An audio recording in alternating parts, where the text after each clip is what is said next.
We're taking you back to Edenvale High School now. The school has just been robbed. Education MEC Panyaza Lesufi addressing the media. When they opened, 5 other suspects came in, armed, and they demanded the principal and where the safe is.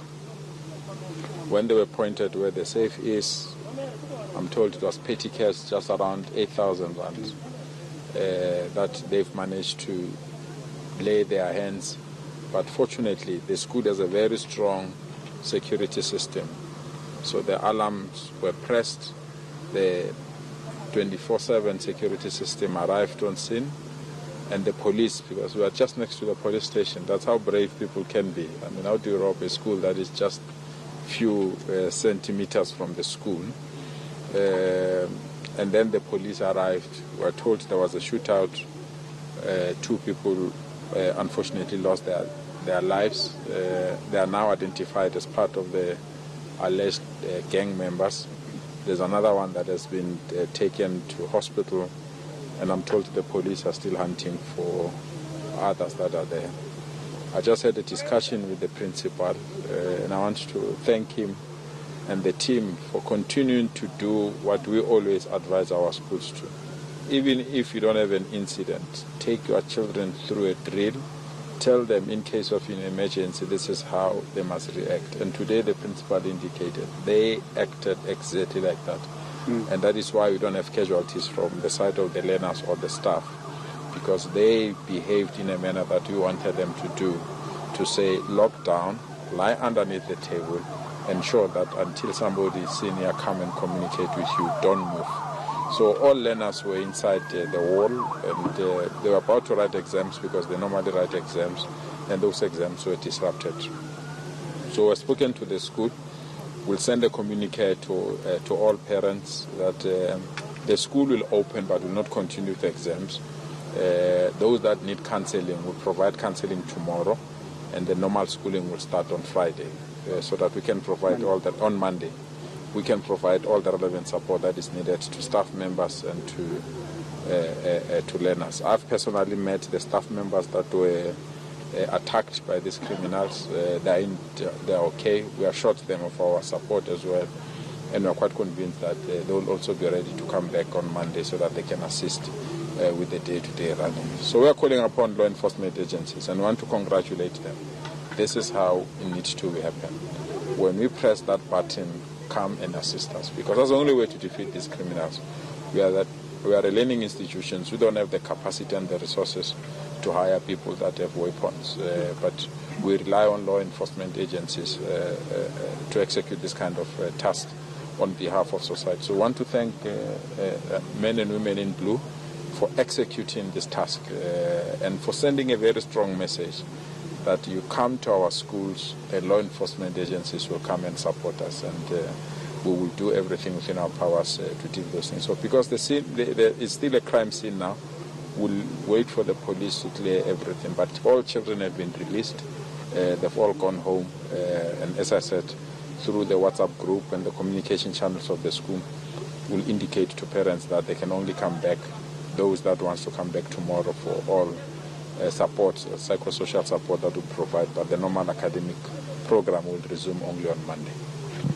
MEC Lindoguhle from ENCA. I guess the principal can chip in as well, yeah. But in terms of the security in the entrances of the school, how did these people gain access to the school? You want to explain that?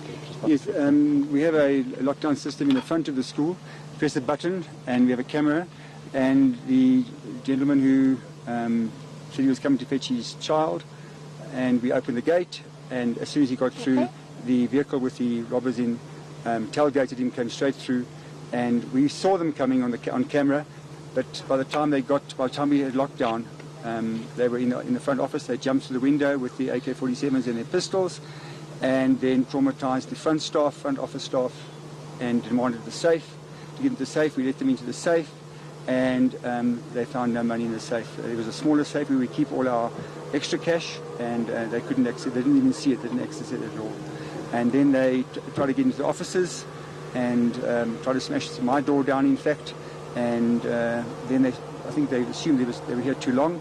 And our CPF from Edenvale, who were phenomenal, We sent a voice note to them. We've been attacked. Within a minute, they'd arrived on the scene, and the SAPS were right with them. And I think because of that, because of the community of Edenvale, we're all safe today. But Dateke, again, if you can just recap some of the things that you found here. I know you talked about the people that have passed on, those that are in custody, and of course the firearms that you've been able to confiscate. If you can go through all of that information.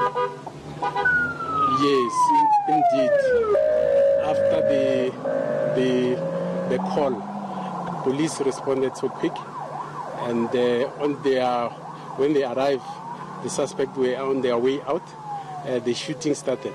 That's when the police returned fire.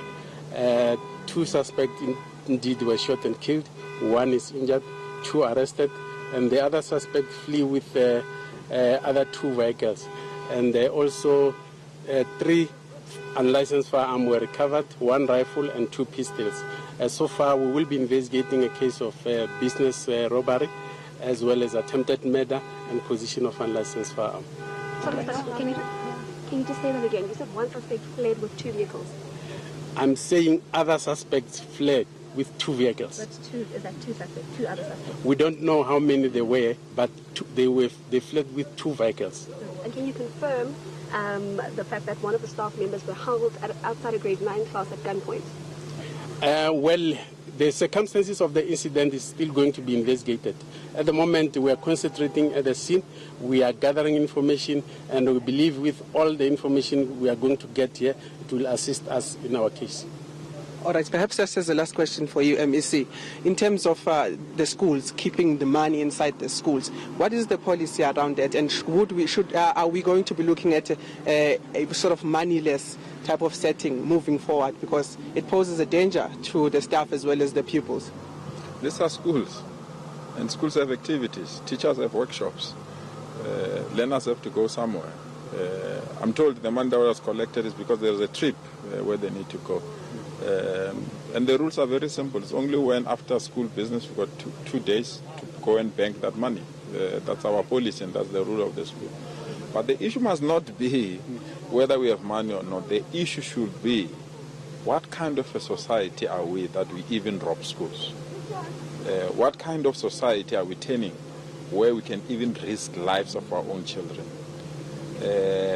And that are these criminals so brave enough that they don't even care, even if a school is next to a police station? What about the school that is not even next to a police station? And if those answers are not forthcoming, we must know that we need to do something, and do that something urgently. We can't surrender to criminals. We can't. And the swift action that was taken by the police excites some of us, because that's what they've been calling for, that police must act, and act decisively. Criminals must know there are laws in this country. Criminals must know if you point a firearm to the police person have the right to also defend themselves. And therefore, it's just unfortunate that lives are lost here. I came here looking for a school. I found bullets instead of ball pens. I find AK-47s instead of textbooks. It can't be normal. We can't allow that and say it's normal. It's not normal. And we should act. And the way the police have acted, I'm really relieved. And I'm glad to the leadership of the principal and the leadership of the school management team for really managing the situation. This is a highly secure school, to be quite frank, compared to some of the schools. The mere fact that the school managed even to see them before they even come inside is an indication of the security arrangements that they have. But we are sitting ducks of criminals at schools. We are just sitting ducks. If I can give you reports of break-ins and robberies in our schools almost daily. When I see that, they call it an OB report at the end of every business day. When I see those reports, I ask myself, are we in a war zone? Are we in a situation where people really believe that they can do as wish? But we can't postpone the future for our children because we're scared of criminals. We can't. We'll never do that. I mean, just as a last one, I'm sorry, my colleagues, but the fact that this came at a key time where we're expecting the school pupils to actually go on a trip, I'd pose this to the principal as well as to the South African Police Services, but are we suspecting that there was someone who gave them information about this particular trip that was supposed to happen? The principal can respond to that. Yeah, I no doubt it wasn't. It was a random thing because we never keep money on our property at all. Today there were limited number of people that paid into for the trip away. So no, I don't think it was an inside thing at all. It was definitely a random decision to come along here. Well, obviously coordinated, but we banked yesterday, in fact, 25,000. So that was the situation at the school. Is it something you're going to be investigating, Tateke? Yes, we will investigate all the circumstances of the incident. And the strong message from the provincial commissioner is that criminals in Gauteng, they must start to run out of Gauteng. He's here to work, and he's here to make sure that the community of Gauteng are safe. And those who feel that instead of running out of Gauteng, they rather surrender and hand over their guns because we are on their feet. All right. Thank you so much. I'll just break away from my colleagues here, but the briefing there by the MEC of Education, and that is Panyaza Lesufi, giving us some details on what he has